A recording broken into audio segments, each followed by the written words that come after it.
శ్రీమద్ భగవద్గీత గీతా శాస్త్రం గీతా పారాయణం గురించి అలా చెప్తూ ఉన్నాం కదా. మరి ధర్మక్షేత్రం అయినటువంటి కురుక్షేత్రం చాలా గొప్పదని, వీరులు శూరులు ఆఖరికి స్వర్గానికి వెళ్లే వారంతా కూడా ఈ క్షేత్రం నుంచి మరి వెళ్తూ ఉంటారు. చాలా వీరోచితంగా పోరాడి పోరాడి పోరాడి అంటే మరి మరణం చెందినా పర్వాలేదు, కానీ పోరాటంలో వెన్నుదిరిగి ఇంటికి పిరికివాని వల్లే పారిపోకూడదు. అది వీరుల లక్షణం కాదు. అలా పారిపోవాల్సి వస్తే దేశ సైనికులంతా ఇంటికి పారిపోతే ఇక మన పరిస్థితి ఏంటి? మనల్ని కాపాడే నాథుడేడి.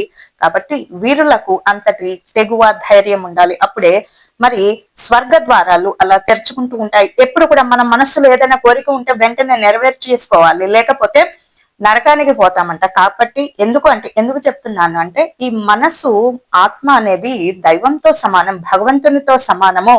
కాబట్టి ఎటువంటి మరి కోరిక గాని ఎటువంటి పని గాని ఇప్పుడు మనము బ్రతికున్న కాలంలోనే అవన్నీ కూడా పూర్తి చేయాలి. మరణానంతరం ఏం చేయలేం కదండి. కాబట్టి మనకు ఏ పని అయినా సరే ఏం చేయాలనుకున్నా ఇప్పుడే చెయ్యాలి. అలాగే వీరులంతా కూడా చాలా వీరోచితంగా పోరాటం చేయాలి.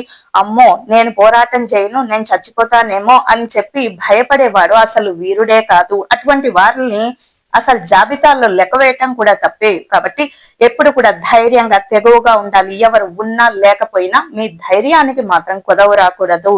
ధైర్య సాహసే లక్ష్మి, ధైర్య లక్ష్మి ఉన్నవాడిని ఈ ప్రపంచం కూడా గౌరవిస్తుందట. కాబట్టి ఎప్పుడు కూడా ఏవి ఉన్నా పోయినా ధైర్యలక్ష్మిని మాత్రం పిడికిలతో బిగించండి. ఆ ఒక్కటి ఉందనుకోండి, ఇక మొత్తం విశ్వం మొత్తం మనల్ని మన అధీనంలో ఉన్నట్టే. అధీనంలో అంటే వారి ప్రేమ మొత్తం కూడా మన అధీనంలో ఉంటుంది. కారణం ఏమిటో తెలుసా? మీలో ఉండేటటువంటి ఆ ధైర్యమే మిమ్మల్ని గొప్ప వాళ్ళని చేస్తూ ఉంటుంది. అలాగే కొంత ప్రేమ కూడా ఉండాలి. ధైర్యము అలాగే ప్రేమ కలగలిపి ఉంటే వీరిని ఏ శక్తి కూడా అడ్డుకోలేదు.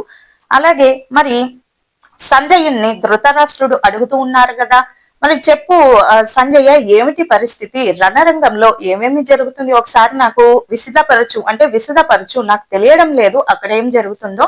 నాకు క్షుణ్ణంగా చెప్పు, అక్కడ ఏం జరుగుతుంది, మా పిల్లలు ఎలా ఉన్నారు, కుమారులు ఎలా ఉన్నారు అంతా కూడా చెప్పు నాకు అని అడుగుతూ ఉన్నారనమాట. ఇదంతా కూడా మొదటి అధ్యాయము, అర్జున విషాద